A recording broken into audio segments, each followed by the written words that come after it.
Welcome to The Grant, the EU funding podcast.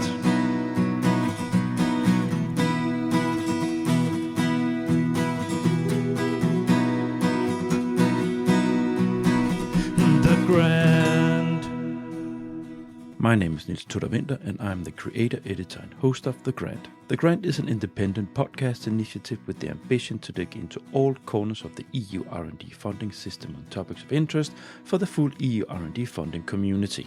The project officer is the key person for any project. It is the person that is the EU representative towards the project, and in this respect, their core responsibilities include securing well-run projects, deliverables on time, financial accountability, and all in all, that the projects are living up to the grant agreement signed with the EU Commission. There are, of course, many layers to these formal elements in the day-to-day work as a project officer. In my implementation series, I have reached the introductory episode about the project officers, and I managed to get a former project officer on board. Sergio Ferreira, now Senior Innovation Advisor in Norway Health Tech, was an EU Commission project officer for 6 years. Hence, he has years of experience in the role. Last week, we started off this double episode where Sergio introduced us all to the key roles of the project officers. In this second half of the double episode, we will dig into how the connection with the project consortia works formally and informally. And then, of course, he offers a piece of advice. This is pure gold. Please enjoy.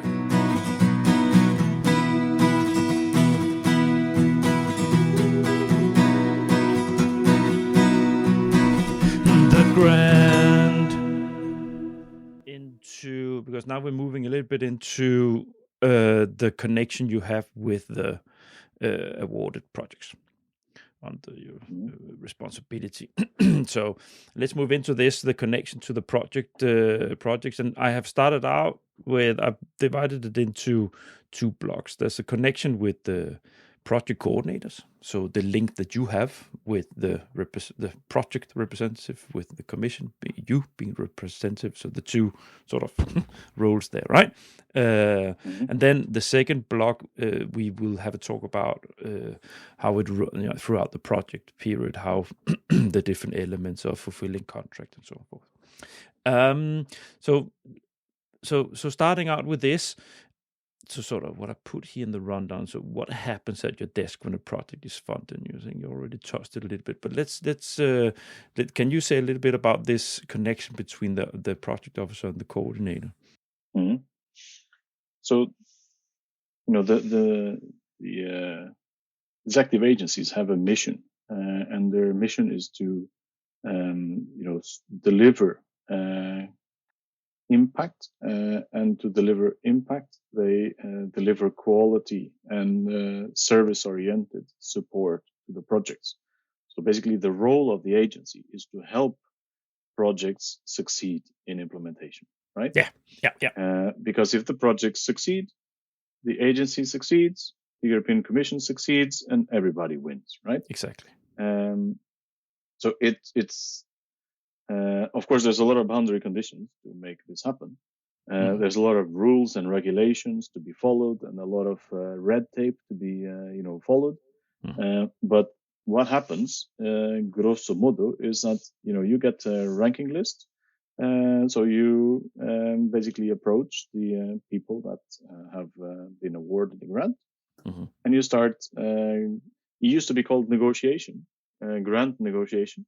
Yeah. And it's now moved on to grant agreement preparation, because that's true. Commission. So the commission should not, or the agency should not be seen as negotiating a grant agreement, because the experts have decided this project is good enough to be funded. Okay. Then the assumption is that that project goes through as is. In reality, that's not always the case. So it's more semantics. What happens is that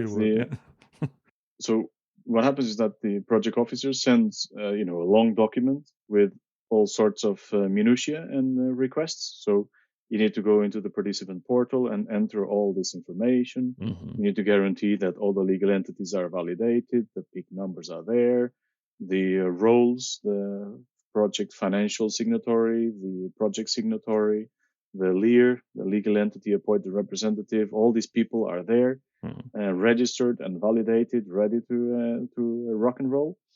So that's I'm not sure how long how long the document is, but it must be like a good 15 to 20 pages with requests on all sorts of different things. And then there's a section where they pick up on the commentary from the expert evaluators, and they want you to address these comments. And sometimes the evaluators are the project coordinators are very condescending, and they really go and change and improve the application. But really, they don't have to. They shouldn't, because it's not a negotiation. It's just translating the application into a grant agreement. So there's a lot of back and forth. There's more and more relevance given to ethics, for example. Yeah. So I work now in the healthcare sector. So almost every project has ethics implications. Sure. So the European Commission kind of imposes a new ethics work package if this is not already foreseen in the project. So there's a number of elements that need to fall into place. Almost everything should happen through the funding and tenders portal. So there's a communication facility there. Everything should be recorded there. And this is important because, today I can be the project officer for this project, but tomorrow something happens, I break a leg or I move jobs or whatever. Yeah. Someone else comes and takes over. But there needs to be a record, a trail of discussions to arrive at a certain status of the grant agreement that can be followed up by someone else. So that's very important. And then, you agree on all these things and a start date of the project. And then there's a signature from the coordinator and the co-beneficiaries and the European Commission, and the project can start. So that's basically what happens before the project is effectively running. And this is really oversimplifying. This is a process that can run, it can last a good 2-3 months in some cases. And sometimes it's just documentation that is pending for validation of the legal entities or the roles of the different people. And this is something that is not done by the project officer, and is done by the REA validation. So the Research Executive Agency has a validation service that does all the PIC validations, does all the legal entity validations, and LEAR validations, bank account, and all these things are done centrally, which has a lot of benefits. But then, of course, sometimes there's a bottleneck because there maybe too many calls at the same time. There's huge flow of people wanting to do, beneficiaries wanting to do validations at the same time. So it can sometimes take several weeks to have something, a bank account or a legal entity being validated. But I have seen a new partner being or a legal entity being changed in a grant application, grant preparation process. So a new partner being brought in and being validated, and all the all the signatory roles allocated within a few hours. So it is possible. It's not ideal, of course, because the validation team also has their pipeline. But in some cases, it is possible. And the reason for sometimes this being very pushy. I'm trying this myself right now because in our organization, we don't do EU projects, but we've been invited into an Erasmus Plus project, awarded, and our director left the organization. He was the LEAR, and he left without transferring the LEAR rights, right? So and his emails were shut down, so we couldn't. So we had to change LEAR without having the old LEAR, right? So I'm doing this right now, and I am surprised of the how fast I get replies.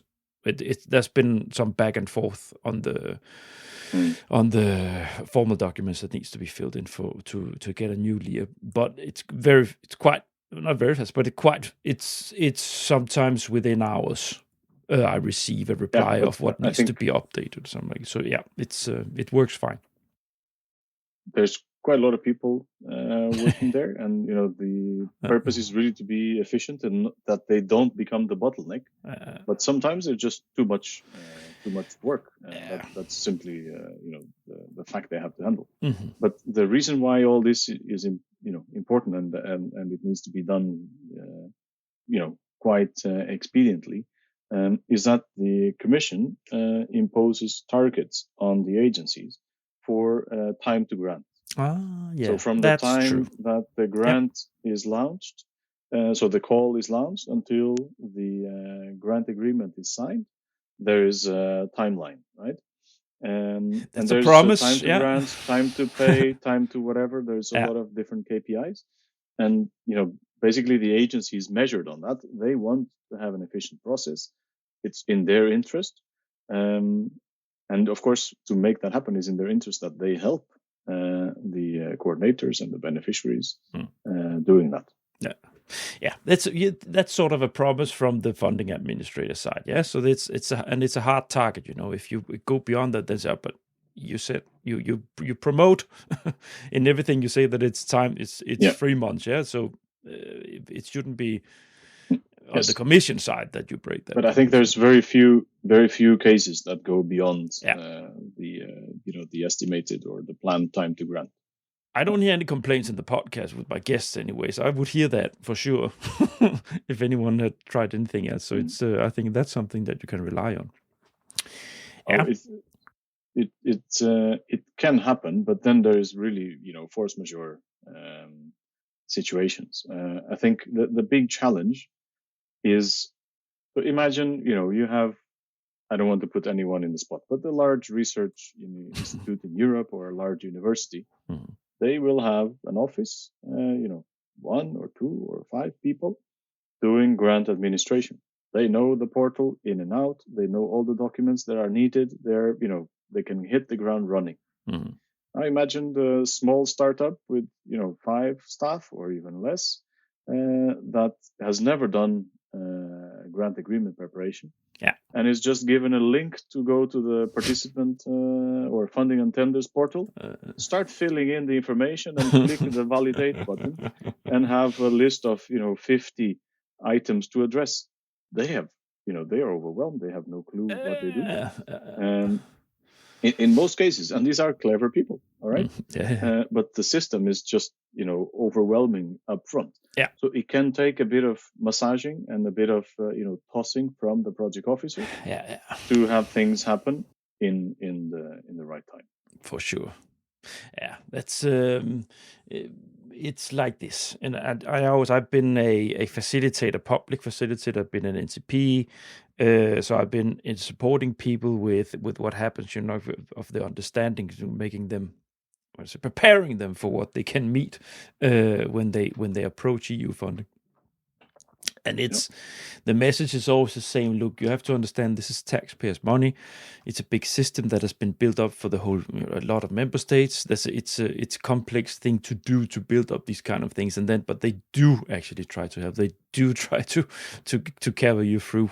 So this is also why you have NCPs. You have these kind of functions nationally to sort of make having a framework of safety net, so to say, that people they can call a person that they can call to help. They're under a lot of scrutiny, and there have been, of course, cases of fraud and whatever, but the Commission never wants to see a case of fraud. It's just damaging their image. So the scrutiny, they know they're under scrutiny. They know that everybody's looking at them. And want them to do the right thing. If they do something that is not right, then there's a huge problem, and undermines the whole credibility of the system. Exactly. So they need to put a lot of effort to guarantee the credibility, and then they need the rules, they need the procedures, and they need a tool or a set of tools to make that happen. Of course, the funding and tenders portal is not perfect; it will never be, but it's really good. It's complex, but it's really good. Imagine there's hundreds of billions of euros of grants being managed with one system. Yeah. I must. We did also discuss it with guests earlier. We through the timeline series I had when we reached that part of its submission, right? The portal, the IT section alone that needs to deal, like just the section administrating it. It must be, yeah. That's complex. Yeah, it is. I think I don't know how big it is, but there's a help desk. And of course, for all the legal issues and, do I apply this form, do I submit this form or that form, whatever.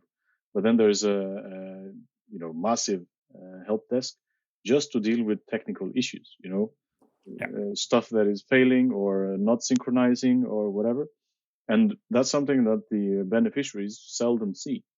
They see the portal is inoperational for a couple of hours or something, but then the project officer needs to sign something, needs to send documentation, needs to do whatever, and they're liaising or feeding information to the help desk to have these issues solved. Yeah, huge system. Just trying. So now we sort of sketched out what happens initially.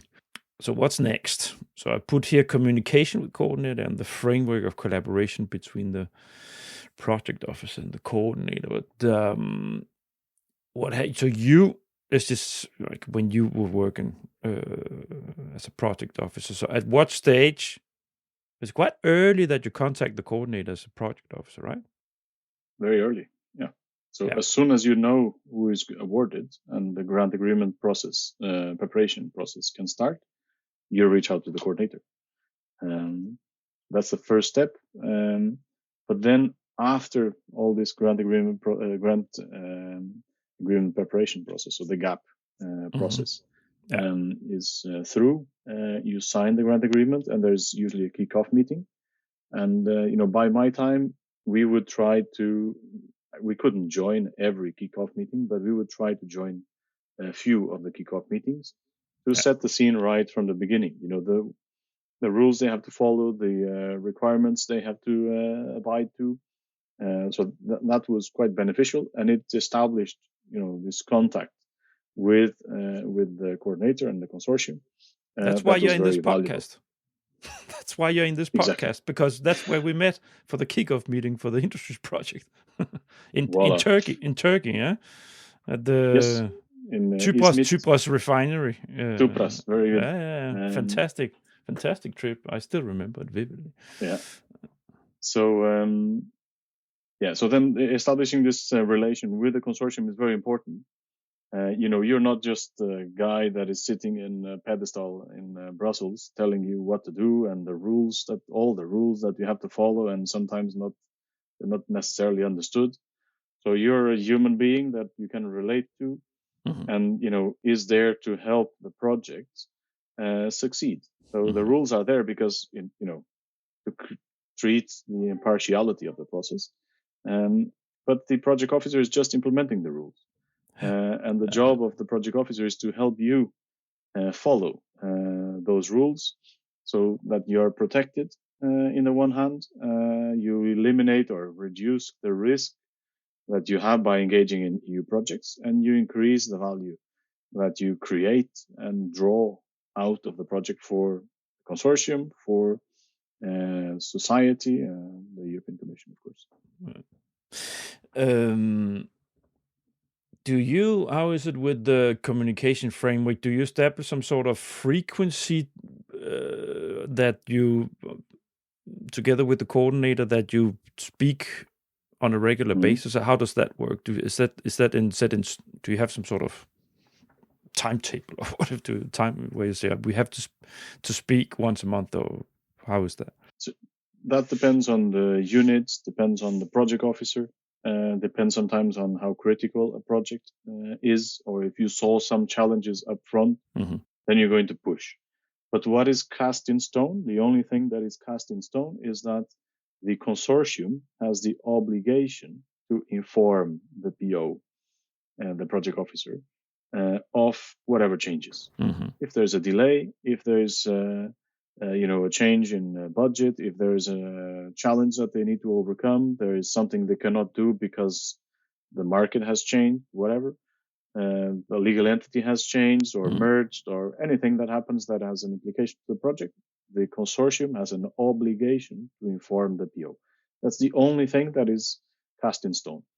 Other than that, some project officers, they take the attitude, if I don't hear from my projects, everything is fine.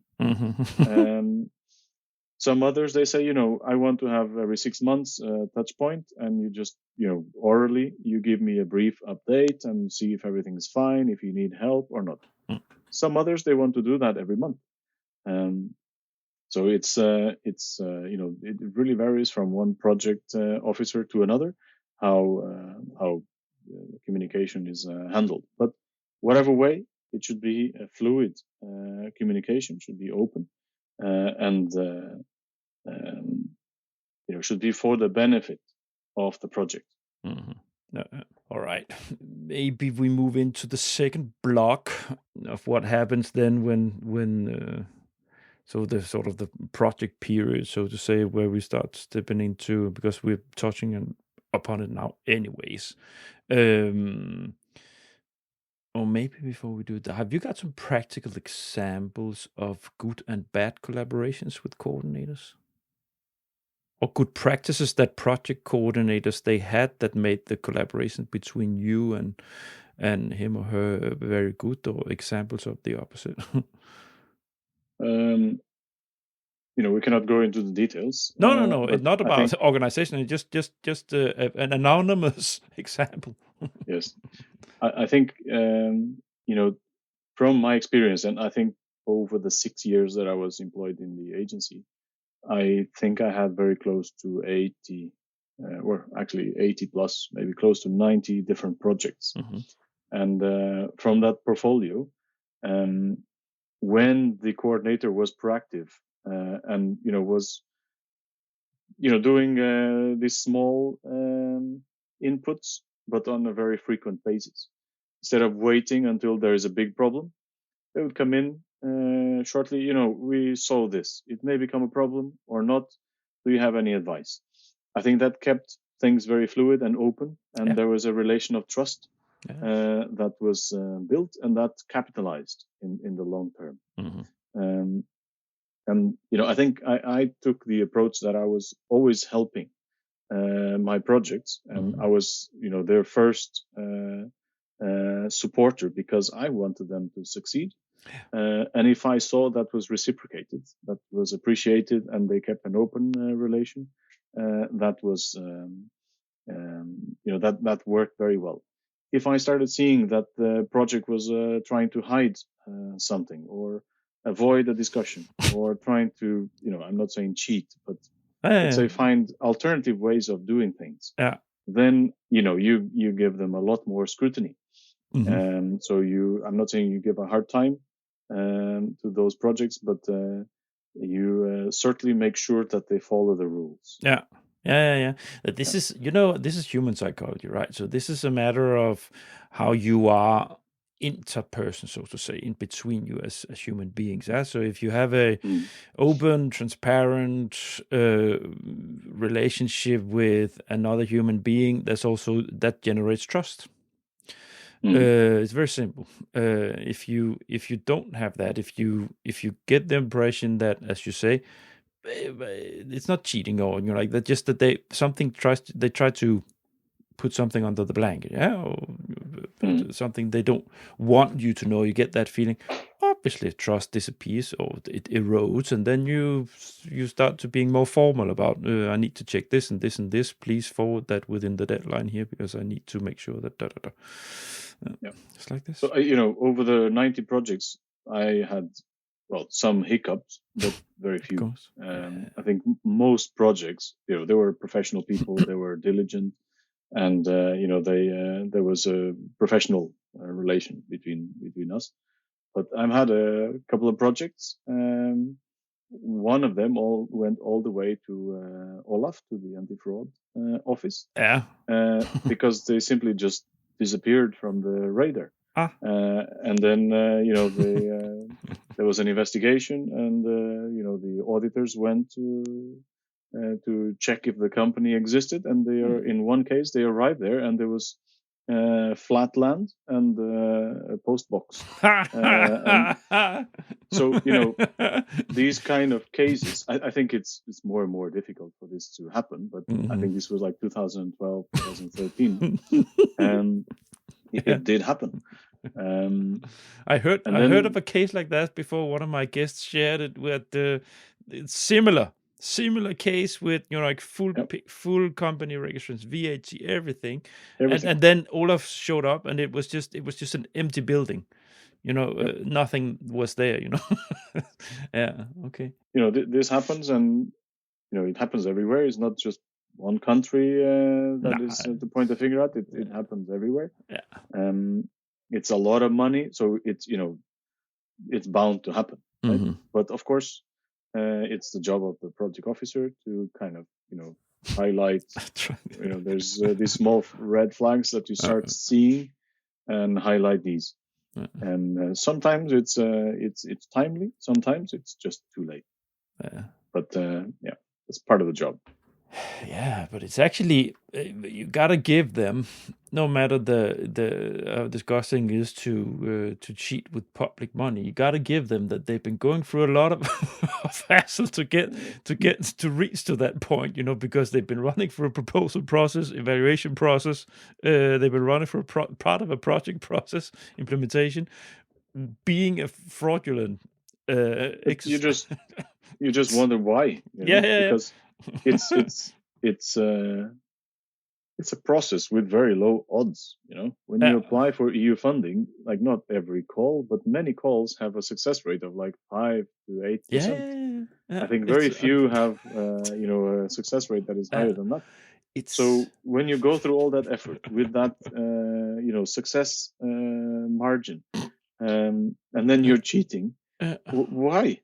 There's, I think, a lot of other ways that are probably easier to make money, make a living. You would think so. No, I have a question that many listeners might be interested in. It's very short. How many projects do you administer at one time in parallel? It depends how complex they are, and it depends whether you have just tenders just grants or also some tenders. Oh, yeah, you also but tenders. Typically, it will be anything between 20 and 30 projects at one time. Yeah, at a given time. Yeah. And then of course it's a matter of that you have some projects that are rolling out and some projects are new. Yeah. So there is, depending on how big the unit is and how many heads of sector you have and projects you have and the size of those projects, the duration of those projects, because some projects are 24 months, some are 48 or even more months in duration. So you try to do a planning that you don't have one project officer with 10 or 15 reports coming all together. And then someone else next door with no project reports. So you try to do that planning, and when there's a new call, a new evaluation coming in, there's a new cohort of projects. You try to allocate and spread them evenly across the different project officers in the unit. But I think the most I had was 31 at a given time. Yeah. And then there was another time where I was running 2 tenders, or administering 2 tenders, and I think one of those probably took maybe a third of my time. Okay. So that was quite intense. Wow. And then there's other projects, they're called coordination support actions, that require more involvement from the project officer than research and innovation action, for example. Okay. Okay. No, thanks. Let's move into the block about the funding administrator role. So there might be some overlaps what we already talked about. Now we're stepping into the framework when the project is rolling, right? So now we talked a little bit about your relationship, the relationship between the project officer and the coordinator. So I tried to sort of in bullet form here. But the first and most important thing in your relationship with the projects you already mentioned is fulfilling the contract, right? So there's a contract that's being signed between the European Commission and the project, the consortium, as legal partners, as legal representatives, and that contract needs to be fulfilled. So that's, you would agree with me that sort of sets the whole frame for the collaboration that you have your work as a project officer, right? Mm-hmm. And then you have in that contract, you have the things described that are supposed to be delivered for the funding that you have allocated through the contract. So that would be the deliverables and milestones and results that has been described and agreed in the contract negotiations. Contract agreement process. And you have the budget, you have the financial responsibility and so on. But can you maybe share with us a little bit more to detail these elements and how you make sure that this is being done throughout the process? Yes. So it's important to mention that the grant agreement is composed of several parts. So there's a core part of the grant agreement, which has all the all the articles and all the legality on the start date and whatever. Mm-hmm. I think now it's reaching like 150 to 200 pages, depending on the different types of grants. So by my time, it's a bit shorter. It was probably around 90 pages. But then you had annexes. So today, everything is in one document and includes Annex 1, Part A, which is the administrative information, and the list of deliverables, the list of risks, list of milestones, list of work packages. Then there is an Annex 1, Part B, which is the narrative part. So the description of the action is called. And then there's Annex 2, which is the budget. So that, is basically the holy grail everybody needs to follow. And it sets a number of, rights and a number of obligations. And one of the obligations is that you report on a regular basis. You then deliver or submit a number of deliverables on the right timing. You achieve a number of milestones on the right timing. And then all this sums up to creating impact, right? So when you submit a report, typically a reporting period will be anything between 12 to 18 months. Yeah. So if you have, a project of 36 months, you can have 3 reporting periods, so reporting every 12 months, but normally there would be one report, so 2 reporting periods, one interim report at month 18 and another one at month 36. Yeah. So this is depends on the complexity of the project, depends on how much policy feedback the agency or the European Commission wants from that specific project. It depends on a number of things. It depends if you have reinforced monitoring, for example. So if you are a coordinator of 2 projects in the same area, almost for sure you're going to have reinforced monitoring, because the Commission is afraid that you do double funding and that you're, basically, doing some sort of illegality. Mm-hmm. So you're going to have a bit more scrutiny. But bottom line is you need to submit a number of materials, deliverables, milestones, reports. The periodic report is really the instance where you need to sum up the body of work you have done and justify the costs that you have incurred. By my time, the periodic report was submitted, and the evaluation of the periodic report was done by the project officer and the financial officer. So there was a collaborative exercise, and the project officer looked at both things, and then the financial officer looked whether the costs made sense or not. And then we basically agreed on an assessment of that report. And if everything was fine, we would release the payment or pre-financing or whatever was coming at that period. What happens now, mostly, and I think this is not the case in every agency or every unit, but there's a lot more use of external experts to do reviews of the periodic reports. Yep. And there's a number of reasons for this. I think the number of project officers maybe has decreased, so they have less time available to do report evaluations, or maybe because they're hired with more transversal competence, not vertical competence, they cannot sometimes understand the subject matter, so they need to recruit external expertise. It might also be simply that the framework program budgets, they keep rising significantly from program period to program period, so there's simply more projects that are being funded. There's more projects, but there's another dimension budget-wise, which is the agencies are always under pressure to reduce operational expenditure. Okay. So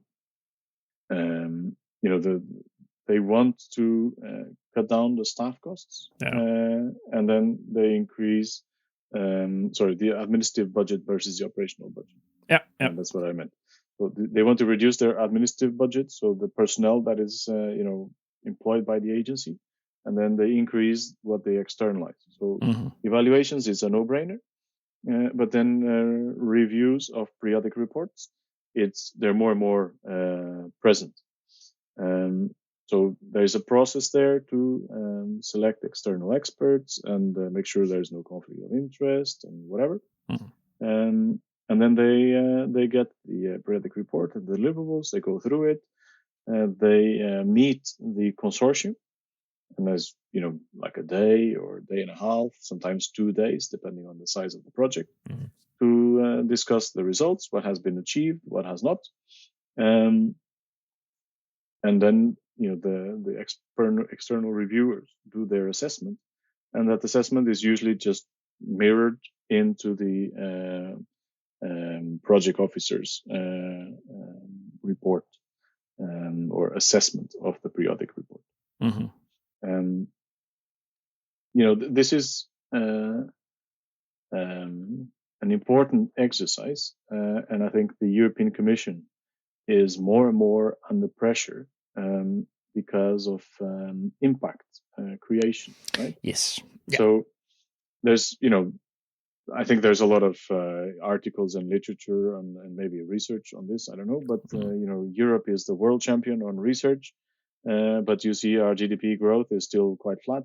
Yeah. And other geographies in the world, they have maybe not a very steep GDP growth curve, but at least it's growing, because they maybe, presumably, and I'm not the expert to question on that, but they are a lot better in creating impact from whatever research they do. And I speak from my experience, and I see a lot of projects that are creating very great and elaborate outputs, but many of them are just paper that is going to sit on a shelf catching dust, or then is going to feed into the next research project.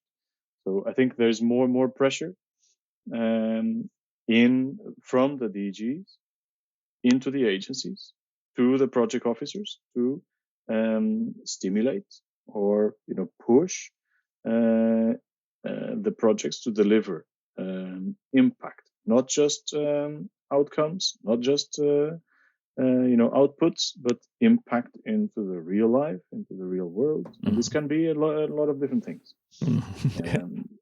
Can be business creation, it can be business growth, can be employment, can be patient value for in the healthcare system where I work now. Oh, Sergio, it's the pain. It's the pain for the commission, the impact. It's and I've had episodes zooming in on it, so on exactly that. How the commission has been seeking for answers for decades now on how to get value for money, so to say, getting real impact from the money that they invest in research and innovation processes, and to get that out to work in society. And actually, one of the episodes, it was where we talked about this. It was with one of the journalists that is writing for Science Business. She had an article on a hackathon where the commission has arranged the hackathon to get the results out and working in real life. Results not being used, not being implemented or anything. Just lying there from all these projects that has been offered. Say, look, open it up instead of having it locked up like they're waiting for someone to use it. You say, now we open it up, but here, see what you can use this for.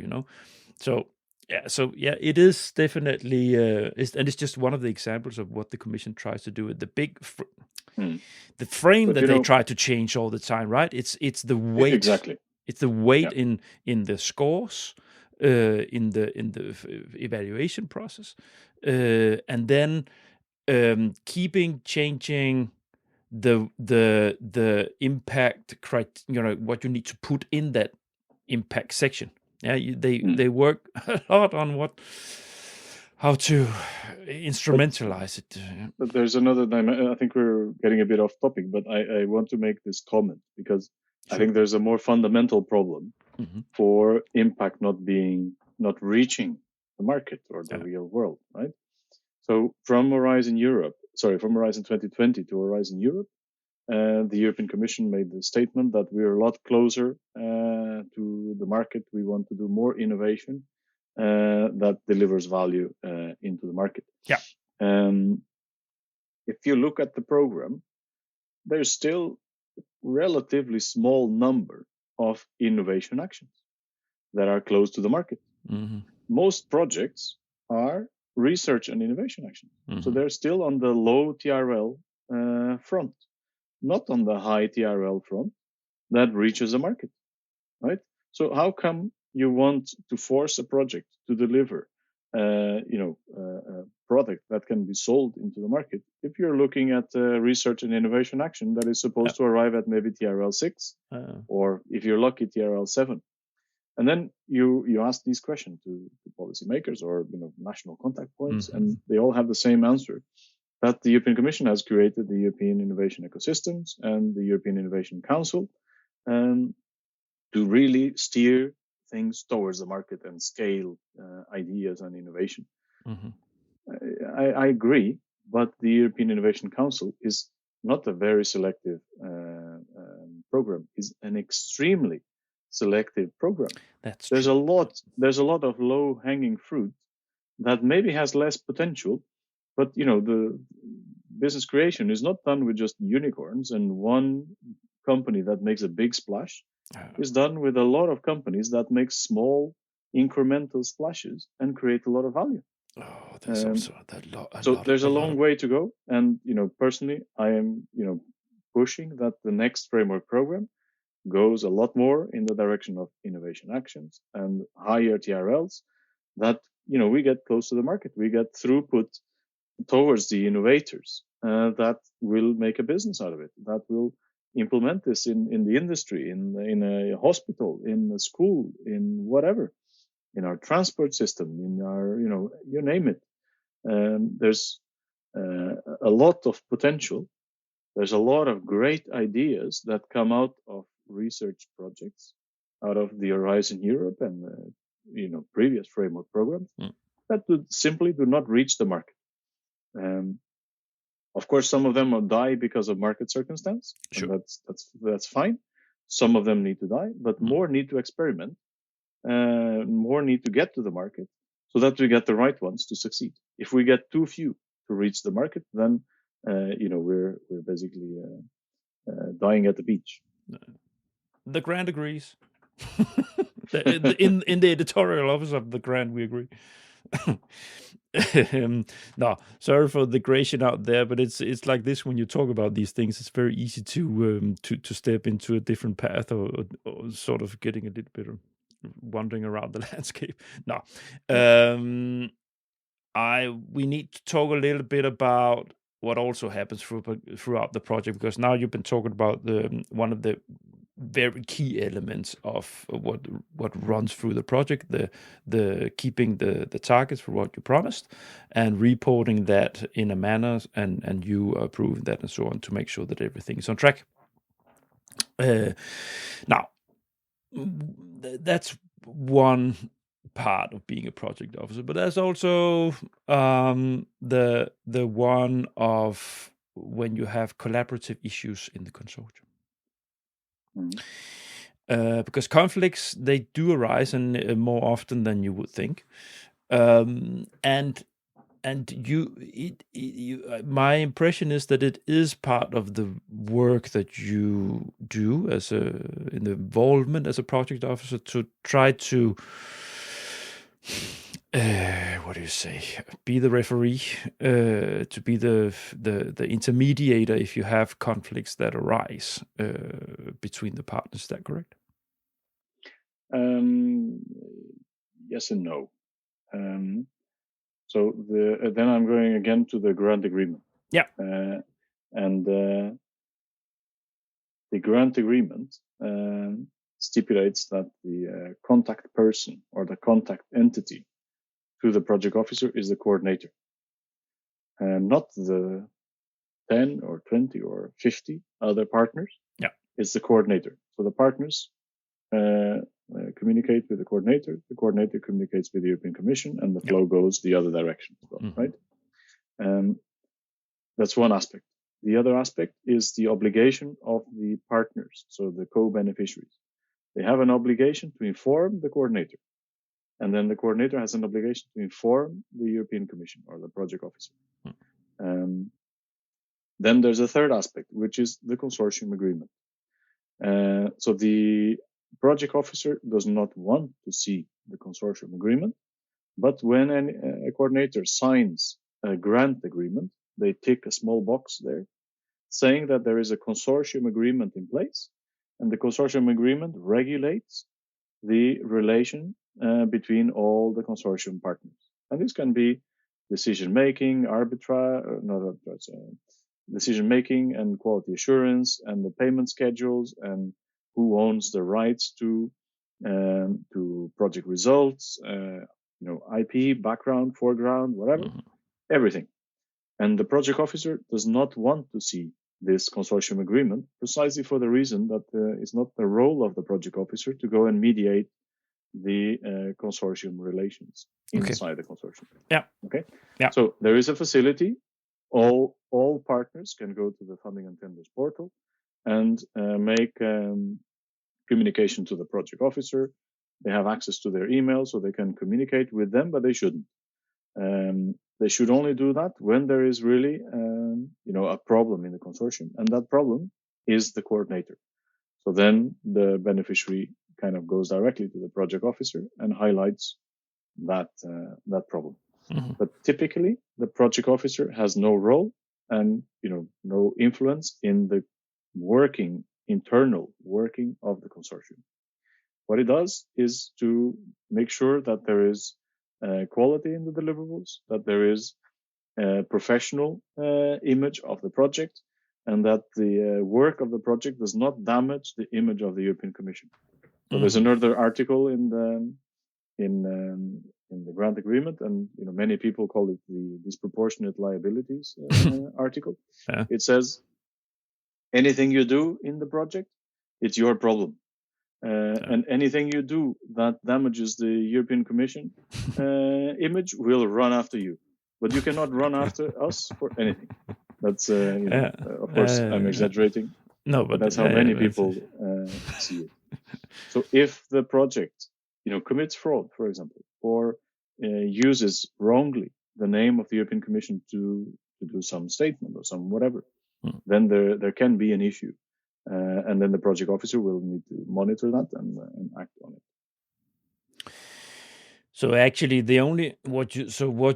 where there will need to be some action if you have collaboration issues. I've been in projects myself, so I've seen how this works. So I have it in the the consortium agreement.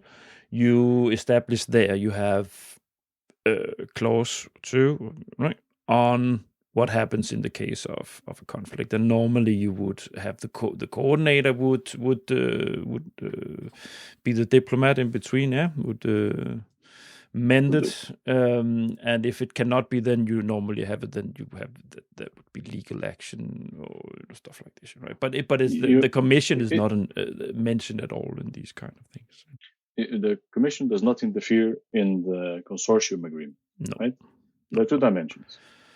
So the consortium agreement has a decision-making process. So it has, management board and a steering board and whatever way they want to organize it. Yeah. But then there is the General Assembly, and that should be typically the ultimate decision-making board in a project.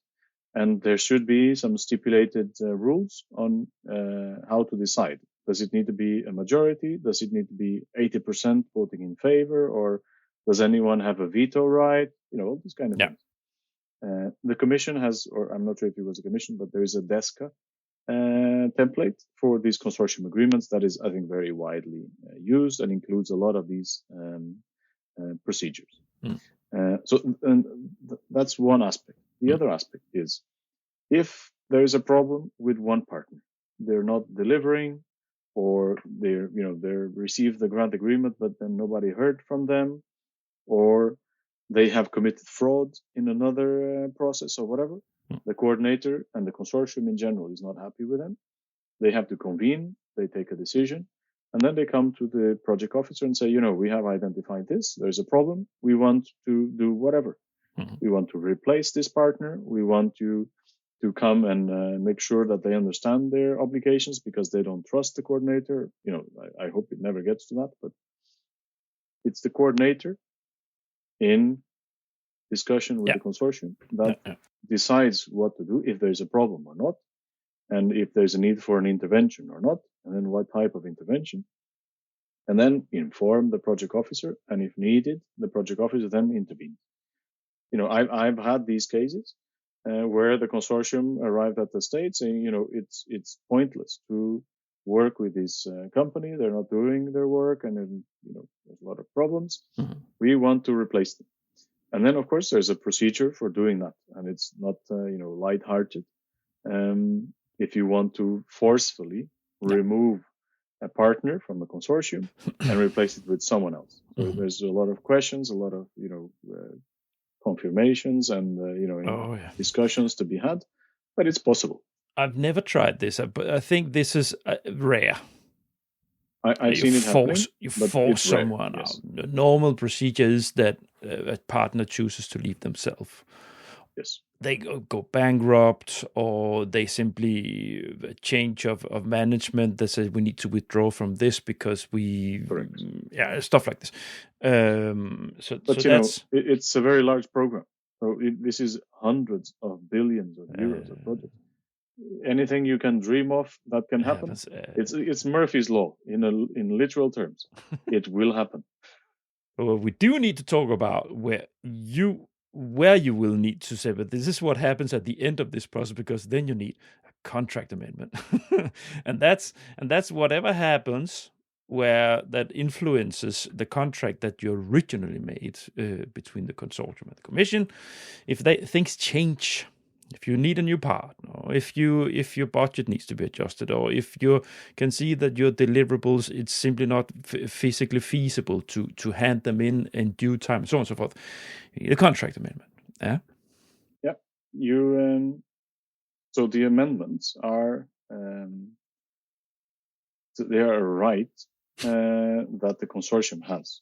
It's not always understood like that, and I've seen cases where the project officers, they really tried to, not block, but avoid doing amendments or reject amendments. But this is a right that the consortia have. And it is there because when you have, let's say, just even a 36 months project, right?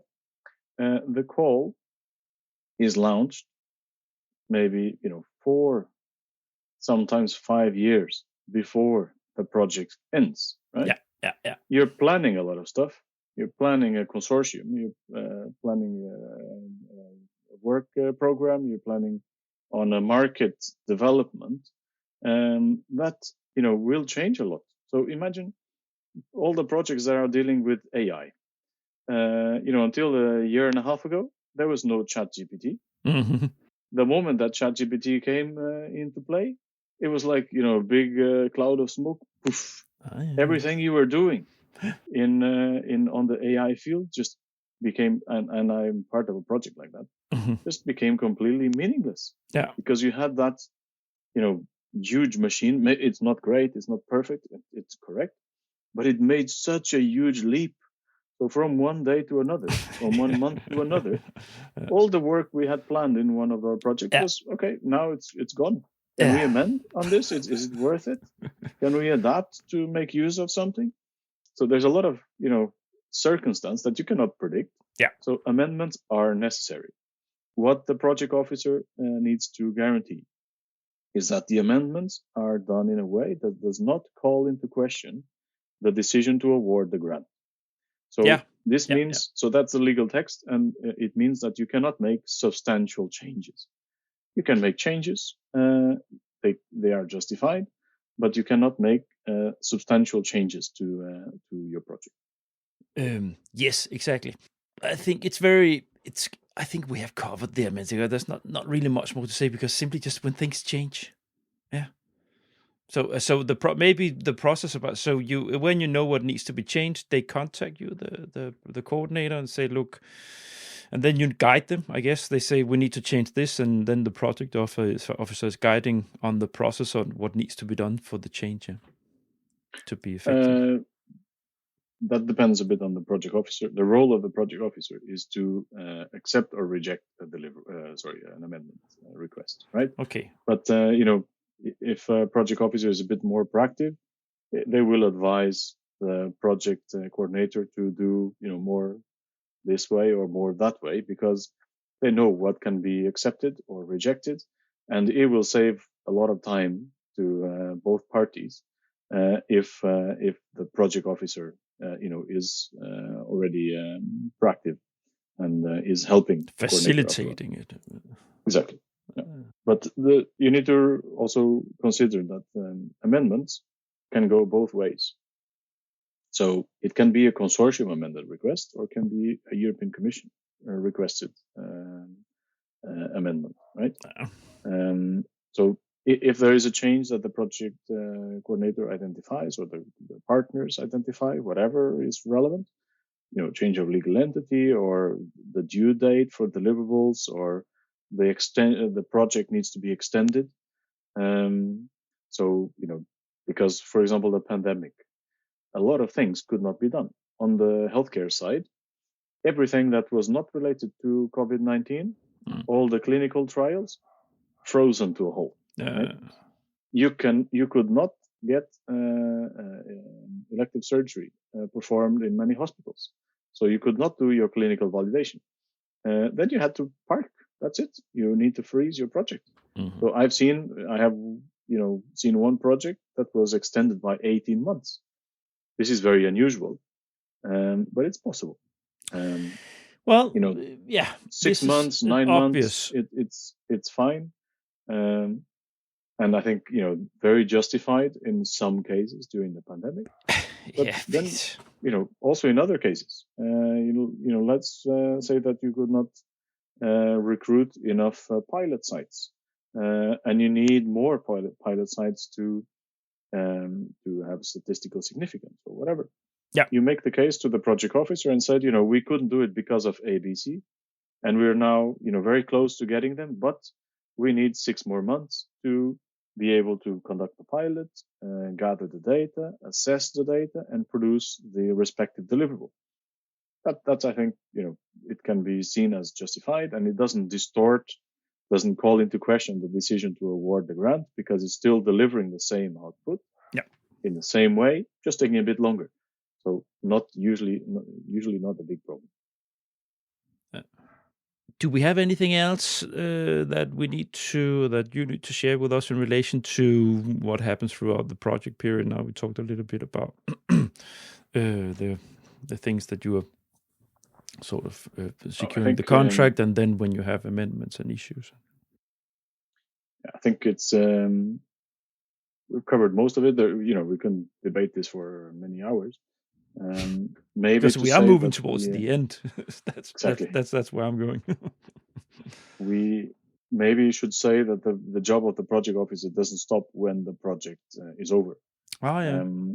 So there is, the end date of the project marks the end of the technical work. Then there is a report that needs to be prepared and submitted within 60 days. There is an assessment that needs to be done, payment that needs to be done, and then the financial guarantee needs to be released.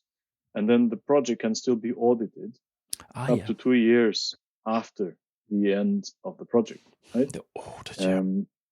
So it's something that usually the project officer is not too heavily involved with. So in most cases, the project officer is involved, but the audit is conducted by either the central audit service of the European Commission, unilaterally, or then in collaboration with the audit service of the agency. And then there is a framework contract. So there's an external provider that performs the audits at the local level. That goes and audits. Never audit or very seldom audit the project, but audit one partner or a coordinator in a project. That's the audit.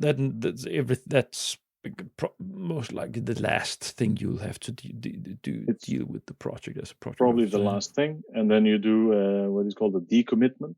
So when all this is ironed out and there's no more risk for recovery or for an extra payment to be done to a project, then you do a decommitment, and it's basically so an archiving of all the paperwork in a central repository. All right. Yes, and not all projects are audited. So I think it's around 5% of the budget that is audited. The ambition of the Commission also with the lump sum introduction is to have less. Yes, that's the ambition. But I think the financial regulations of the Commission still say that 5% of the budget needs to be audited. And I think the lump sums are, they're put in place to simplify and to, reduce the error rate. But in fact, they're not reducing any error rate. They're just avoiding the error rate. It's interesting. It's going to be interesting to follow. I have also recorded a little bit on the lump sum. Yeah, so I think there's already some feedback from let's say the more professionalized organizations dealing with EU projects, universities and research institutes. And from what I hear, there's some positive, but very a lot of negative aspects of lump sums.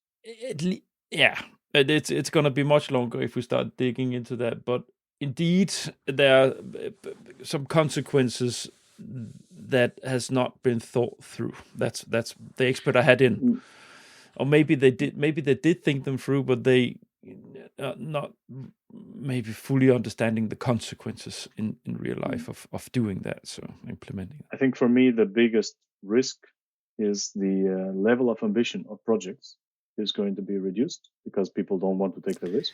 Yeah. First, and second, the degree of collaboration.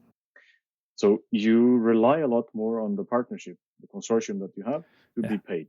Yeah. Because if there's 4 or 5 partners involved in work package, and that work package is not fully paid because someone didn't deliver, how do you distribute the reduced payment? Who has the higher responsibility? Definitely, ambition, you scale down, and it speaks up against the state-of-the-art principle. Correct. And then the fact that it's a collateral damage, so it's everybody. So it's going to have an effect also on consortium building. So if you don't trust, or if you don't people that I can trust, exactly. Otherwise, I'm not going to start going wide out to look for new partners. I'm going to invariably work with people or partners that I already trust and know. And you will have coordinators that will start asking into financial balance sheets or something like this from SME. these kind of things. And it's in the beginning you need to trust. Yeah, you don't need to have these kind of. Yeah, it's it's a long discussion. Then this this episode is going to be another episode. Anyways. Sergio, here in the end, I put an advice block short. So a few pieces of advice. We already mentioned a couple of things, but is there anything that you want to say to the dear listeners out there? I think, I cannot give advice to the project officers. I'm giving advice from a project officer point of view to the projects. Yeah. And there's maybe two pieces of advice that are very relevant. The first one is that you do your homework so you know what rules you need to follow. The grant agreement is there. I understand it's complex, but there's an army of people around Europe, in the institutions, but also in the national bodies, to help educate you on the rules, what you need to do, what you need to follow to reduce your risk and increase the value you draw from projects. So I know, many startups, they sign a grant agreement and they forget about the grant agreement until it's time to report. They just focus on technology development, which is what they're good at, and that's understandable. But it's a huge risk if they don't follow, a very basic minimum number of procedures to document their costs, document their activities, and produce meaningful results and impact, right?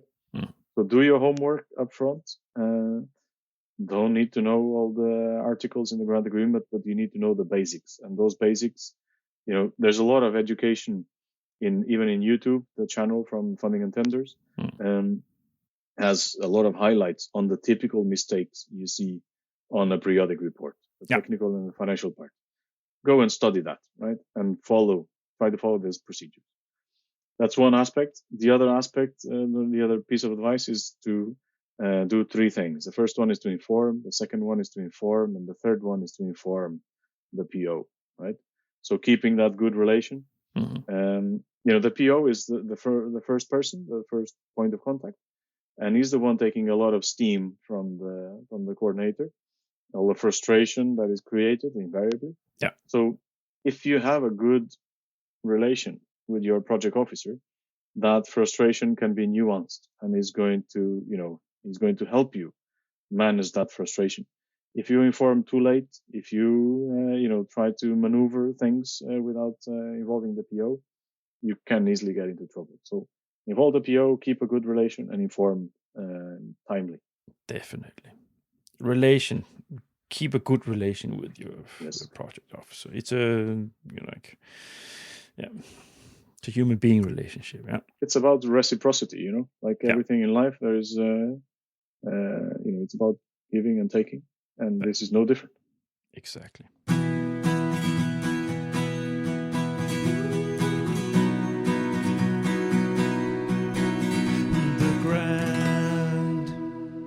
Now, final block segment that I have in all my episodes. The toughest challenge. I put the toughest challenge as a project officer. Yes. So I can give you my toughest challenge. Yeah. So I'm an engineer, right? I'm a technical guy. I like business, but primarily I'm a technical guy. So I always wanted to get involved with the technical aspects of the projects and not just do administration. So for me, the toughest challenge in the job of a project officer is the repetitive nature of the tasks. So when you've gone through the process, you've done an evaluation, a gap, and then you've done a project follow-up. Back to start. You will just do more of the same. You will be different projects and different people, okay? But from an intellectual stimulation point of view, you need to consider that, the project officers are highly qualified people. Many people with PhDs, sometimes more than one PhD and multiple masters and whatever. So the level of the intellectual stimulation is a bit of a challenge. You can get into a repetitive loop. And then you want to find another job outside the European Commission, but you're not going to find a place that is as well paid. So there's the myth in Brussels of the golden cage, and I think not many people manage to get out of it.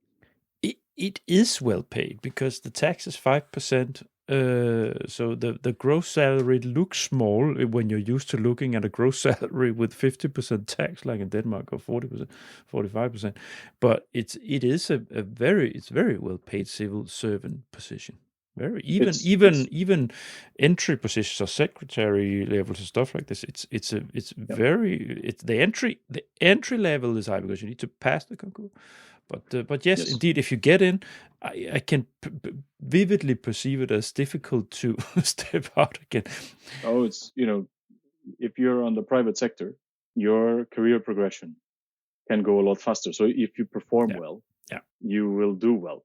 In the European Commission, there is quite strict process for your career to evolve, so that can be frustrating. And then you see yourself an individual with high potential and doing the same thing day in, day out. It may play into your head after some time. Yeah, but I guess some move from the agencies to the DG RCD, for instance, DG Energy or something like this, to work on the content side. Yes, but not all. So depending on how you were hired, how you were like the concours that you have, the grade that you have, you may be able to move or not. Yeah, it's that's not the a thing. Possibility for everyone. It's fairly rigid system. It's public administration, and there's a lot of good things to it, but there's also, of course, a downside. On that note, we need to because it's a double episode of this one. So lots of content for you guys out there curious on the project officer role. Now I'm going to land the plane before we say goodbye to the listeners, Sergio. So dear listeners, thank you so much for listening to the end. I really hope you enjoyed this opening window into the Belmont building or any of the other glass palaces in Brussels. If you enjoyed this, of course, you have the first episodes in the implementation series. If you started here, go back and take them. There you have something exactly about the consortium agreement we talked about here and the grant agreement process there and so on and so forth. But you'll also find on my website lots of other content on funding schemes, on proposal preparation, on the process ecosystem, and so on and so forth. So go to thegrant.eu. There you find everything. It's categorized, so easy to find. And while you're there, don't forget to subscribe to my email list. This is how you grow as a podcaster, independent podcaster. So if you have any sympathy with what I'm doing here, please, by all means, subscribe to that. Finally, final action. Connect with me on LinkedIn if you're not already. That's where the fun happens. That's where the flow is on a day-to-day basis. That's where I like stuff, comment stuff, and share my own episodes here. That's the communication flow. So do that. That's that. Sergio, thank you so much for coming by. And it's not the last time you have been in here, because I really want to have you in on relation to your current work and the cluster you work for. So it's a cliffhanger to your listeners out there. There'll be a conversation between Sergio and me again, but on what he's doing now. So if you agree to join me, Sergio, we'll talk about you. Will do. The health cluster. Yeah. Thanks again for joining me. Yeah, thank you for inviting. I think it was actually quite interesting to revive my past life. When I was in the European Commission, the good and the bad side to it. And I hope it was interesting for the audience to take a little bit of perspective on the role of the project officer. I think it can be quite an ungrateful job, because they're seen as just imposing rules and making life difficult, but they also try to help a lot of projects and help you succeed. So give them a little bit of a break. Indeed. Sergio, thank you so much for giving a face to that and opening that up for us. Now let's say goodbye to the dear listeners. Bye. Bye-bye. Thanks for listening to this episode of The Grant. All the Grant episodes have their own site on the Grant website. You will find the link in the episode notes where you listen to your podcast. On the site for this episode, you'll find a link to Sergio's personal LinkedIn site and a link to Norway Health Tech. Further, I will add some links to the sites of added value for coordinators. Next week, I have a very vibrant person in the podcast studio. Nilüfer Garavi is the founder and Secretary General of the Euro-Nordic Funding Alliance. The key target for this initiative is to instrumentalize the potential of startups through facilitating networks, communities, and collaboration towards funding and venture capital. You can indeed look forward to that. Remember that the grant would really like to join some EU proposals as a partner or subcontractor. I am slowly getting interested feedback from having the grant included in proposals for 2025 calls. And why is that? That's because some proposal developers realize that adding sound to the proposal communication strategy can be a strong addition to connecting with the project stakeholders and the world beyond the realm of the project. For a relatively small part of the project budget, the grant steps into the communication and dissemination group and delivers a plug-and-play solution with strong podcasting expertise, 16 years proposal and project experience, and a big follower base. Reach out through LinkedIn or my website if interested. Finally, don't hesitate to reach out if you want your own podcast episodes flagging topics of importance for you specifically. Grant's consultancy company Inspire Science have their own series with 3 episodes flagging their capacities within different areas of supporting research organizations towards EU funding. The possibilities are many. Flagging your capacities as a company, pushing a message towards the process ecosystem as a research organization, promoting an important event, or boosting your communication strategy. The grant offers a plug-and-play solution with a podcast host with 16 years of experience within the EU R&D field, which secures the solidity of the content. I'm not a journalist, I'm a conversation partner that understands your perception. See you next week.